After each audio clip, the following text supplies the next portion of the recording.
ภาษาอังกฤษนี่น่าจะเรียกว่าอะไร Home Mountain นะคะ นี่ก็ตรงตัว โอ้โหนี่เก่งภาษาอังกฤษมากเลย ยินดีต้อนรับนะคะ อยู่กับ Natty Music Angel นะคะ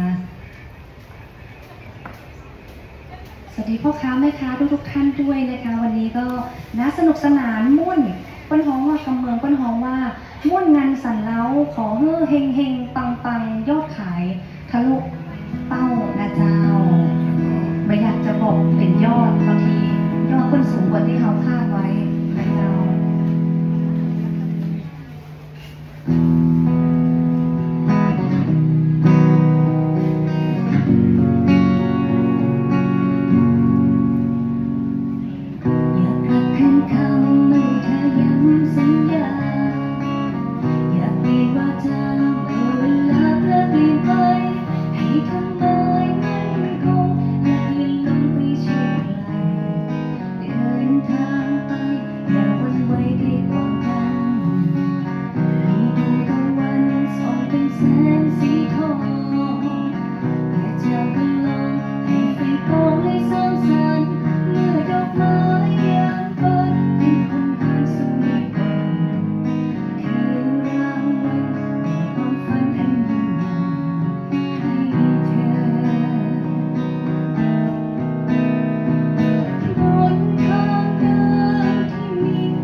สวยนะคะนั่งฟังด้วยกันก่อนนะ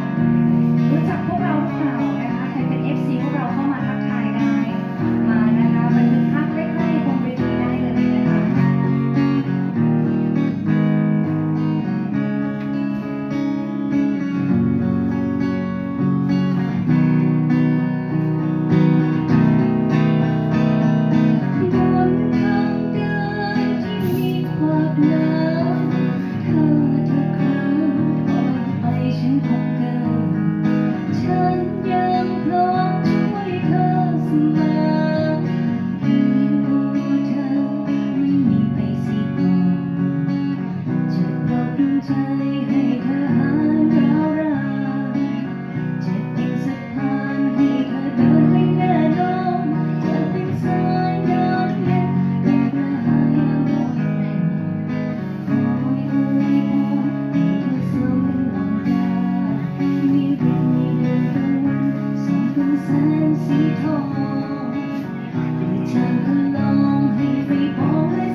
ยินดีเจ้า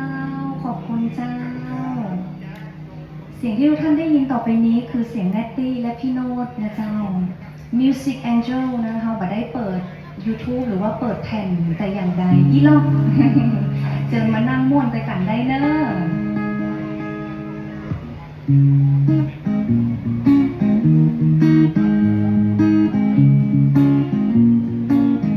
วันนี้สาวงามๆนั่งขนาดนะ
ไข่มันก็ ไม่รู้นะครับขอเสียงไม่รู้เลยครับผม สวัสดีเจ้า ซ้อมไว้ก็เดี๋ยวก็เป็นนะครับผม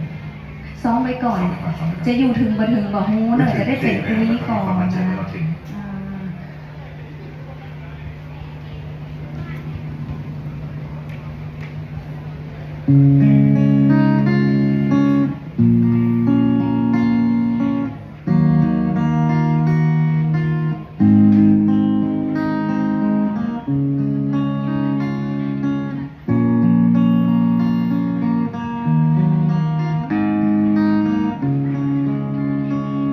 ข้าเจ้าเป็นสาวเจียงใหม่เห็นบ่เก้าวไกลก็จะเป็นสาวแล้วเรียนวันมีผ่ามาแอวมาโอ้มาเซลเป็นคนละปูนข้าเจ้าจะเลือกเอาไปไอ้เปล่าเจียงไฮ้จะแก้วมาลวง ไอ้คนใต้ที่สุดไอ้คำไอ้มูลไอ้สมไอ้ดีไอ้บอกว่าจะมาขอข้าเจ้ารอมันแล้วเป็นปีพ่อแม่ถ้าผู้สิ่งดีไอ้เปล่าตัวดีหายสักหายซอย ข้าเจ้ามาเจือแหมแล้วจะแต่งกับแมวไปอยู่ปลายดอยขายผ้าขายเพชรขายพลอยขายแหวนขายสร้อยอยู่บนดอยปุยยิ้มดีเจ้า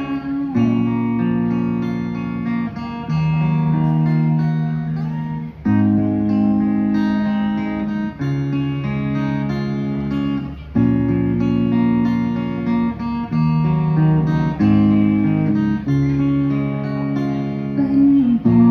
กว่าจะมาขอข้าเจ้ารอมาแล้วเป็นปีพ่อแม่ถ้าผู้สลีไอ้เปล่าตัวดีหายสักหายซอยข้าเจ้าบ่เชื่อแหมแล้วจะแต่งกับแมวไปอยู่ปลายดอย ขายผ้าขายเพชรขายพลอยขายแหวนขายสร้อยอยู่บนดอยปุย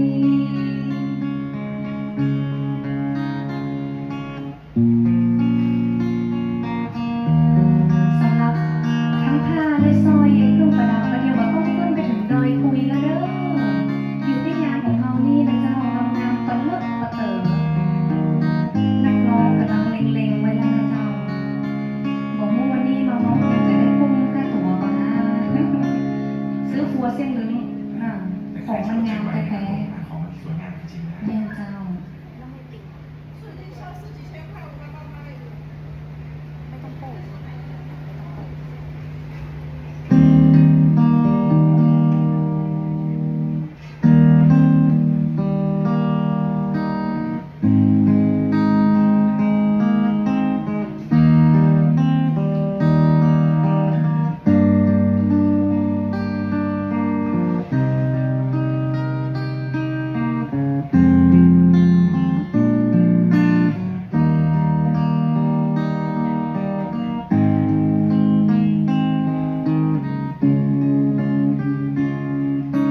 ยินดีต้อนรับเจ้า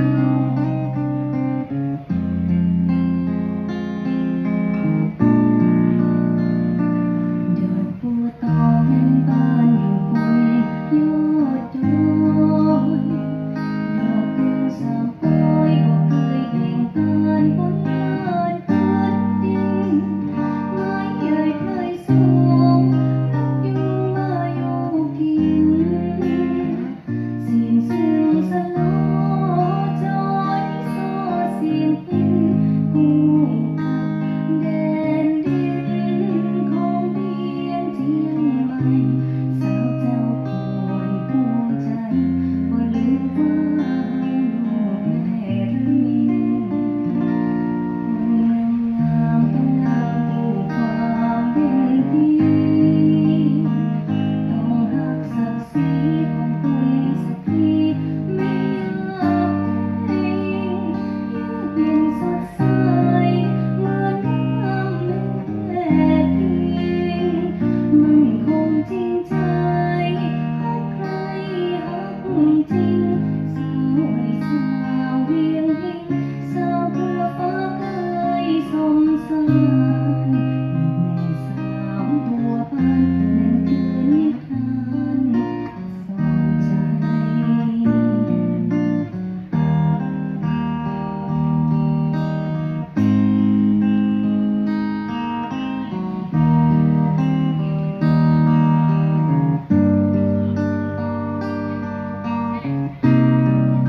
จริงใจ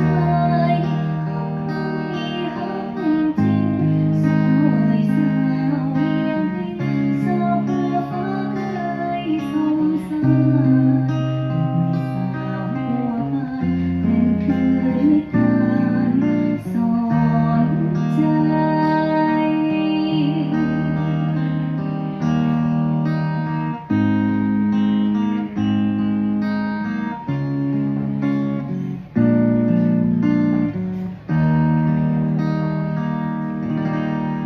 ผลงานเพลงเย็นๆนะเจ้าล่องไม่ปิง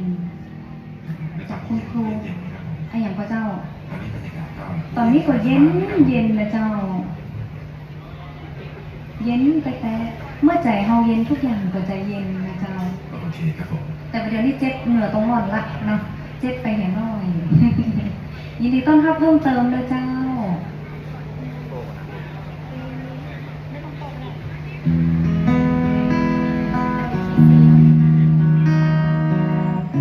มันเขาไปแอวบนดอยกันเนี่ยสักเพลงเนาะ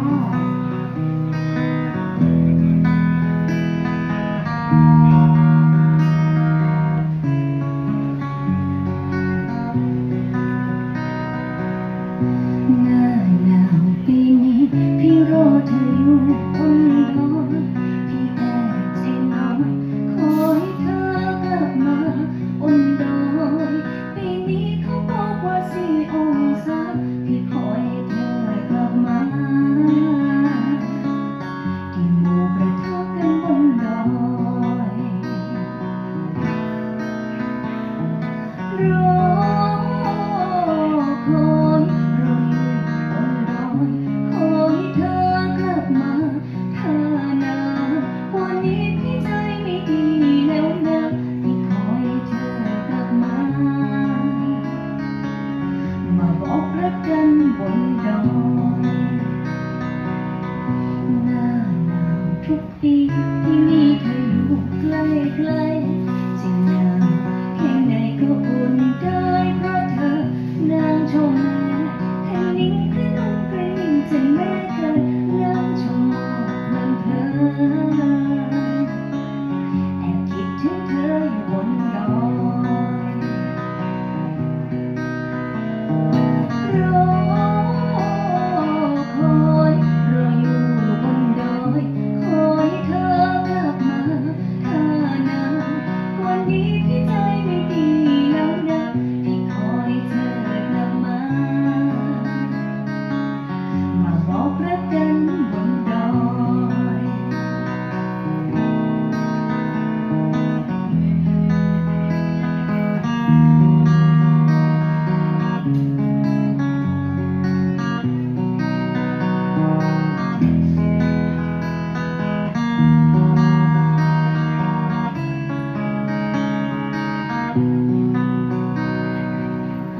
หนาวกายยังดียังมีผ้าห่ม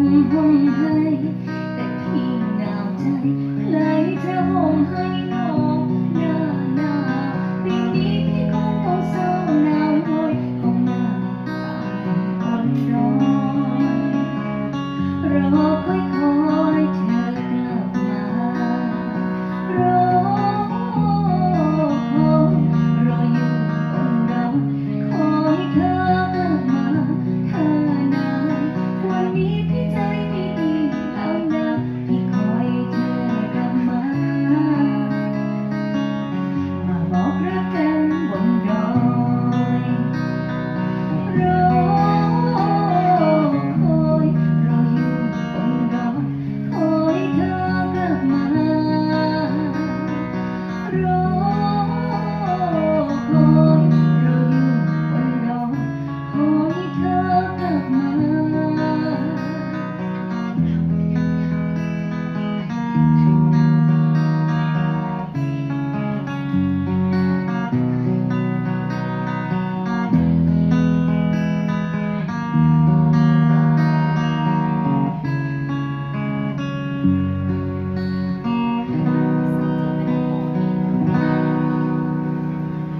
ยังคงดอยนะเจ้า หมายถึงผัดพุ่งผัดทองที่ซื้อไว้ก็ยังคงดอยนะฮะ เกือบคิดไม่ทัน โอ้อันนั้นดอยแบบหนาวเลยนะคะ ค คิดว่าหลายๆท่านอาจจะเป็นเพื่อนที่หนุ่มอยู่ตอนนี้ ครับ นะยินดีต้อนรับนะคะ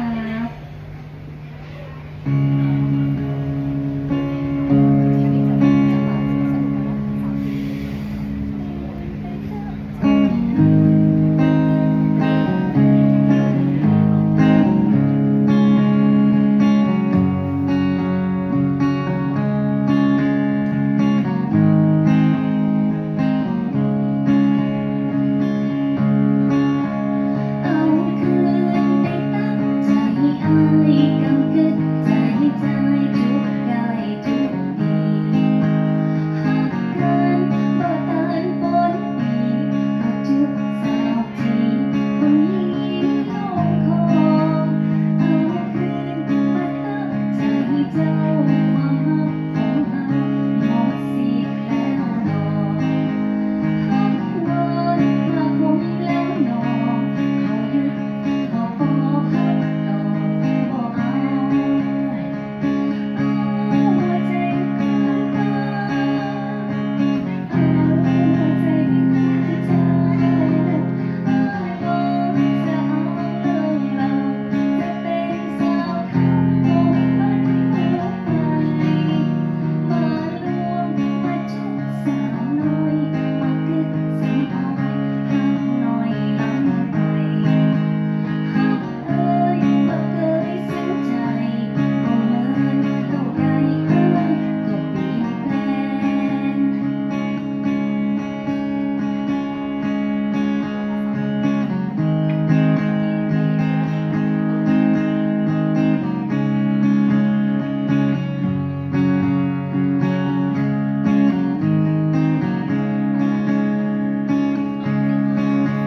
เอาคืนไปตั้งใจอายมันคือใจใจจุดได้จุดดีหักกันบ่กันปนปีก็จุดสาวทีคนนี้ลงคอเอาคื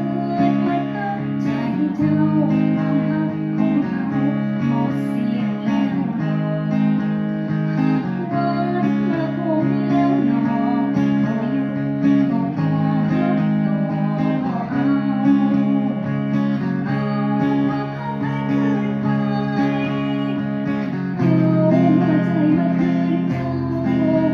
เอายังจะเอาเลยจะเป็นสาวเท่าของมันเอาไป มาลวงมาจุกสาวน้อยมากึกสังอ้อยหักน้อยลำไปหักเอ้ยบ่เคยสิ้นใจบ่เหมือนเท่าใดอ้ายก็เปลี่ยนแปลง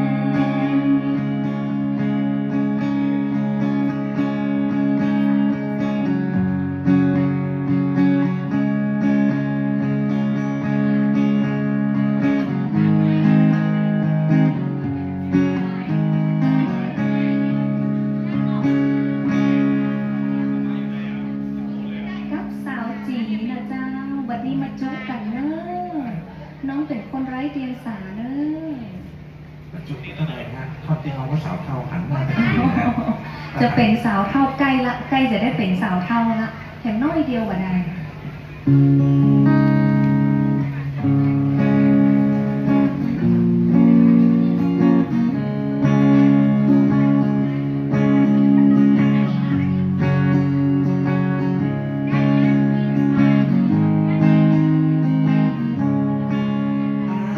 จนจำต้องทนฟังรถที่จะไปจีบอีน้องข้างหน้าพอได้ถึงอายก็ฟังแต่ทาง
ห้องต่อก็ได้แต่เสียงนกกีตาร์เขาเนี่ยนะเอ๊ะ ดีผู้ช่วยนะครับ นกนี่อาจจะให้เท่าอันละเนาะ ขอให้ดีครับผมขอให้ดีนะ ไก่เจ๊ขันเดือกุ้งประเทศก็มีนกนะนกยุงขันเดือหวยรวยเพื่อนนี่ใครจะมาตามผมลาลาลาลาลาลาลาลาลาลาหมูเอา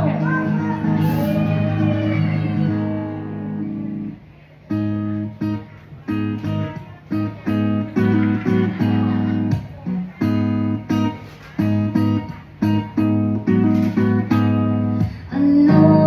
โลโล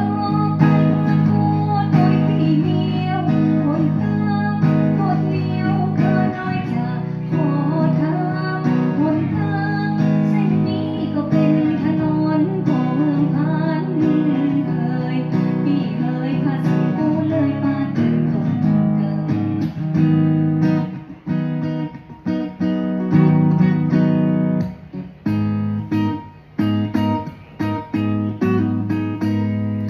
เสรีมา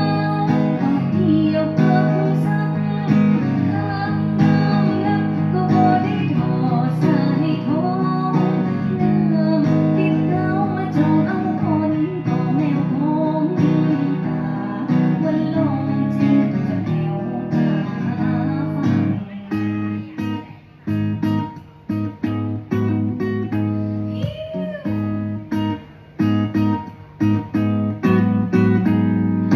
เสรีมาเที่ยวปองส่องไปเล่นไปพบก็เสียตั้งลูกก็ตั้งหลานเห็นไปเห็นไปก็เสียตั้งกินก็ตั้งนานเนาะพี่เนาะจะขี่เรือห้องคืนบนอากาศ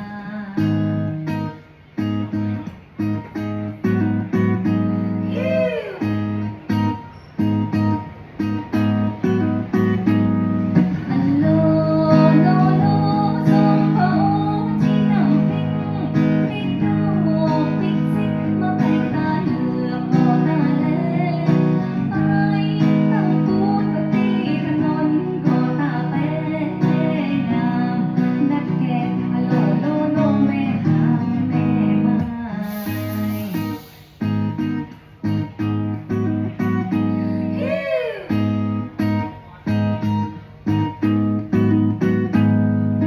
เสรีมาเที่ยวปันกว้างไปสองซื้อจากก็ได้ผู้เอกหน้าหา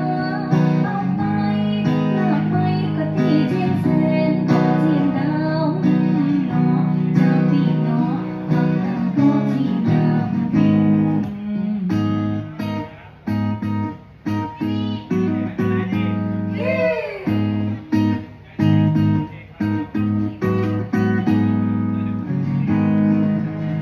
เที่ยวลา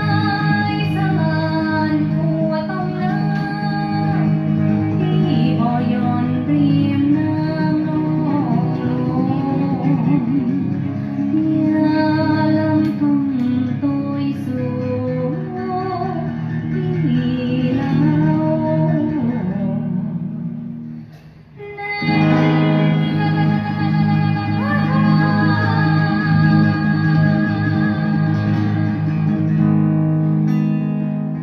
ขอบคุณเสียงจากสัตว์ป่าหิมพานต์ของเขาเมื่อสักครู่ตัวเองนะเจ้า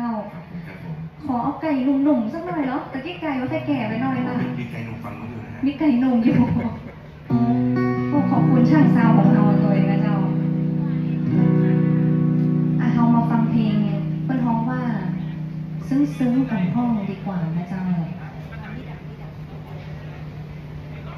เป็นเรื่องเล่านะเจ้าตำนานบนดอยอีกเรื่องหนึ่ง ขอพักเสียงไก่กันสักน้ำหนึ่งค่ะเพื่อไก่ได้ไปกินน้ำก่อน อร่อยกันแทบไม่ทัน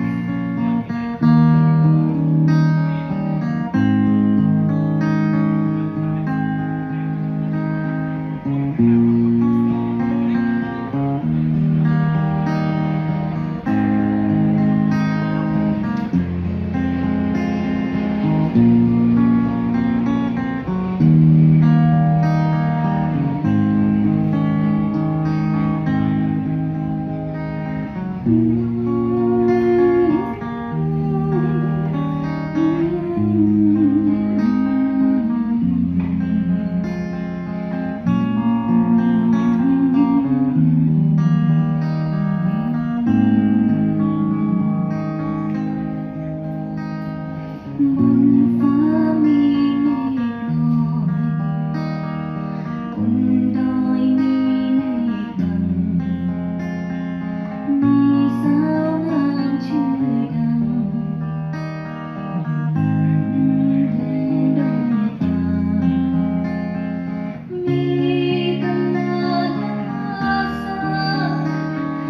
หนุ่มหนุ่มหามีสาวงามขึ้นมาแล้วมีดังนางนั้นยืนท่าคอยน้อยแต่ยังบ่เคยผ่านยังไร้ราคีผ่าน การโลกที่อยู่วันว่าจะมองบอกสอนละอ่อนนั้นนี้ความรู้การวิธีแล้วพี่เหมือนงาม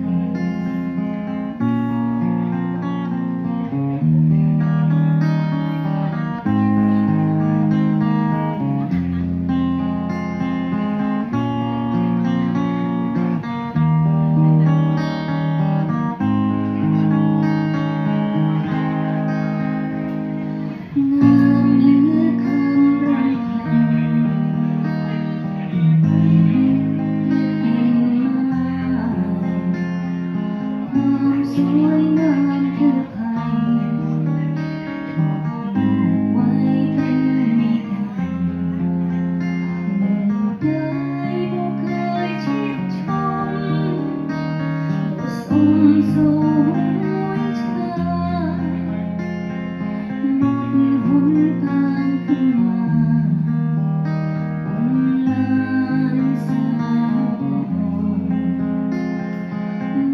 ปัญญาดิ้นรนเหมือนคนตาบอดคนแล้วคนละหูทอดกายในดงดินแดนจะวนรอยรันห่วงไปคนใหม่มาเป็นนิดาแทนคือเรื่องราวเมืองแดนดินอีกอ่อน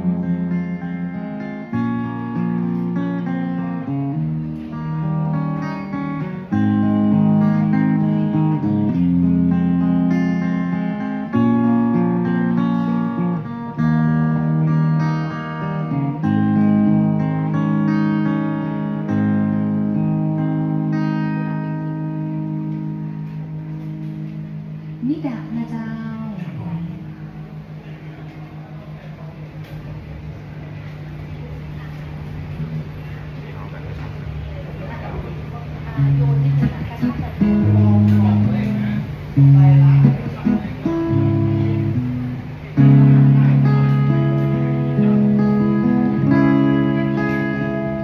กุหลาบปีนพิงดอกนี้บ่มีเจ้าของเพิ่งแรกแย้มบ่มีไผจองเป็นเจ้าของครองใจเด็ดดงส่งกลิ่นอบอวลยั่วยวนหัวใจไปตามสายลมเพิ่นทั่วแคว้นแดนให้หมายชมสมเป็นกุหลาบเมียงหนึ่ง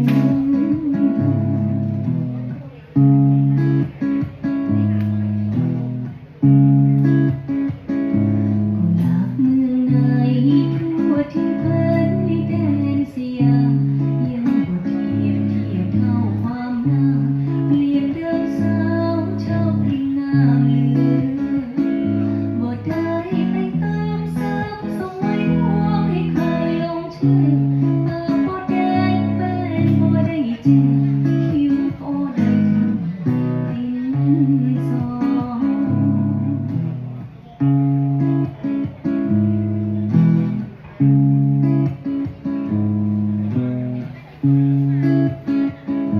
กุหลาบเวียงพิง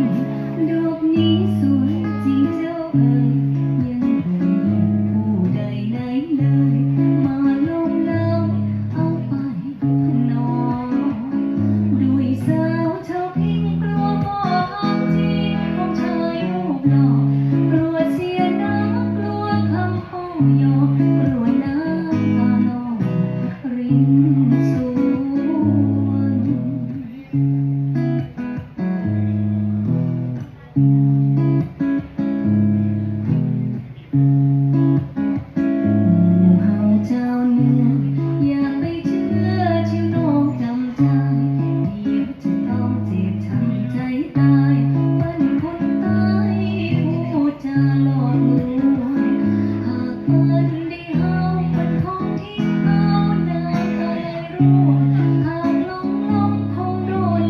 ลวงช้ำสวงเหมือนดังบัวบาน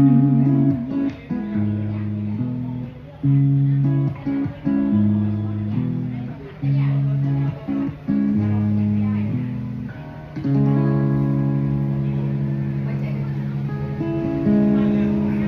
ข้ามาสักนิดนึงแล้วกันนะครับผม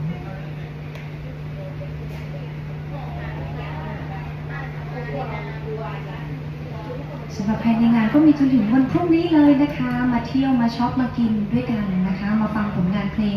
หลากหลายจากวงดนตรีหลากหลายศิลปินด้วย และกิจกรรมดีๆนะคะของกลุ่มชนชาติพันธุ์ด้วยนะคะ มีทั้งการแสดง แล้วก็มีการสาธิตวิธีการทำอาหารอะไรต่างๆด้วย แล้วก็มี นะคะ อาหารของทีมในวันนี้ด้วยนะครับ เยอะแยะเลยนะคะ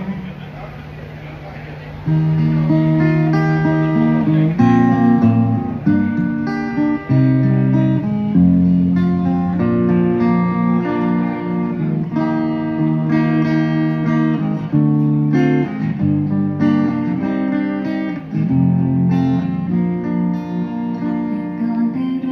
ไปตั้งไกลกันเฮาก็ไปคุยกันดูเป็นแสนมุ่งใจพอพบหัวใจสาวชาวกรุงบ่เข้าใดอายก็ไปโอ้เข้าใจในเขาแค่เพียงบังเอิญเจอกันฟังหาวค่ะหูจะเพียงหน้าตาหูที่ฝันในคราว ดึงวันเป็นมีพอใจมาคอยเฝ้าเพียงแต่เดียวอายก็ดีไปไว้ใจเคยกินผักกาดจองก็เคยกินพิซซ่าหากว่าโลกของที่อยากจะไกลเป็นบ่ที่คงบ่เหมือนหากเป็นหลากหลายอายที่หูจะได้บ่ออก ก็บ่ได้ห่วงโทษที่ยังวุ่นวายเป็นแต่เพียงเสียดายหากว่าอายโดนหลอกปันคือกับอายที่ใครก็บ่บอกเป็นเช่นนี้แล้วอายจะไว้ใจได้กา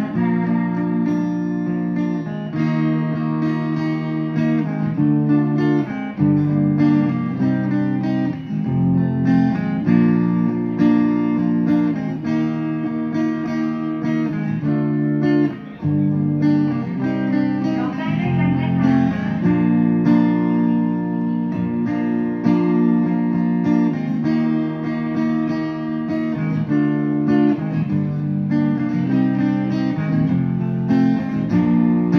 ปากติดแดงจะไว้ใจ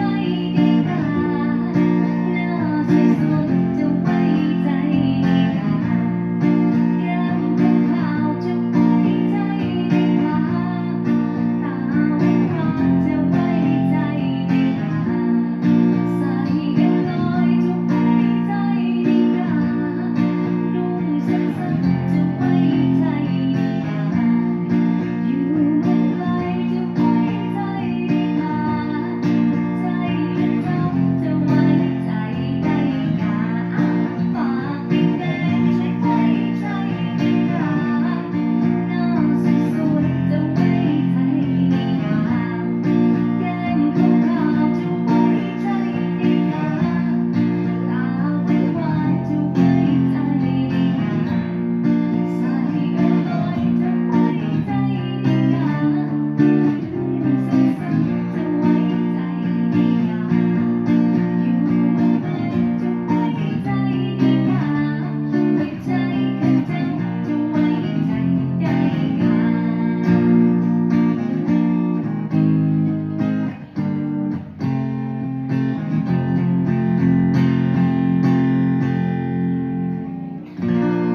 ไว้ใจได้กา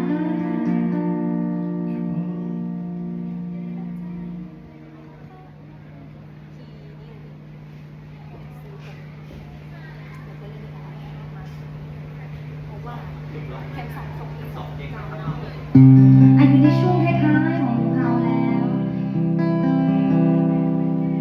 แสงส่องสว่างเริ่มมาแล้วเนอะแสงเย็นๆ อินเนอร์ แบบนี้ถ่ายรูปสวย แบบนี้ถ่ายรูปงามขนาดแต่เจ้า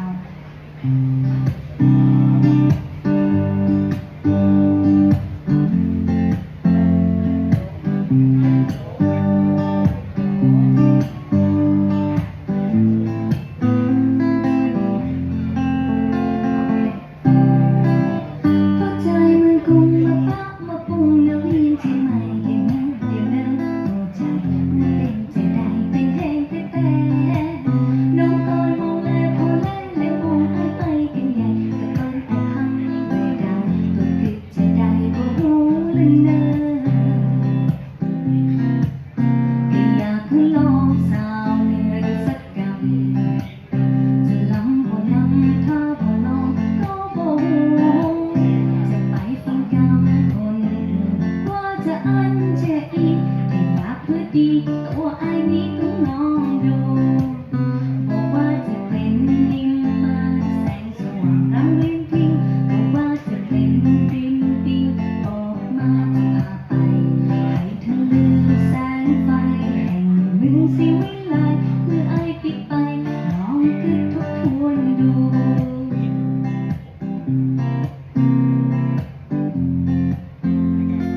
บอกว่าจะเป็นนิมมานพอดีประเดี๋ยวนี้เราอยู่ที่นิมมานนะจ๊ะงามงามขนาด หมายถึงสินค้า นักร้องนะเจ้า อ่านมาแล้ว เปิ้ลบอกว่าวันนี้ไผ่ใส่เสื้อสีชมพูมันเป็นงามขนาดเนาะ ชมตัวเอง ไม่กล้าต้องพูดกับสีชมพูนะอ้าวน้องเป็นสาวเหนือพอจุกประเจือว่าฮักไอ้จริงอยากมาแอบอิงแม่นี่เป็นพยานจะว่าคิดจุกจะว่าที่โวก็ว่ากัน ขอให้อายน้อยจังเปิดมาใจดูสักทีฝนพรำบนดอยมันน้องจีน้อยถ้าตัวมีไผ่ก็แม่นและน้องเกือบตายแค่เกิดวิญญาณละลายไปแล้วฝนตกจริงจังอย่าหูว่าอายน้องบางคงบอกถ้าอายรอจะรอเชื่อโอ้ละน้องคิดถึงจังเลย แค่อยากลองสาวเหนือดูสักกำจะล้ำบ่ล้ำถ้าบ่ลองก็บ่หูจะไปฟังคำคนอื่นว่าจะอันจะอีกอยากคือดีตัวไอ้นี้ต้องลองดูบอกว่าจะเป็นนิมมานแสงสว่างรังริงพิงบอกว่าจะเป็นริมปิงบอกมาจะพาไปให้เธอลืมแสงไฟแห่งเมืองสิวิไลเมื่อไอ้ปิดไปลองคิดทบทวนดูถ้าไอ้ปิดไปน้องนี้ยังคอยอยู่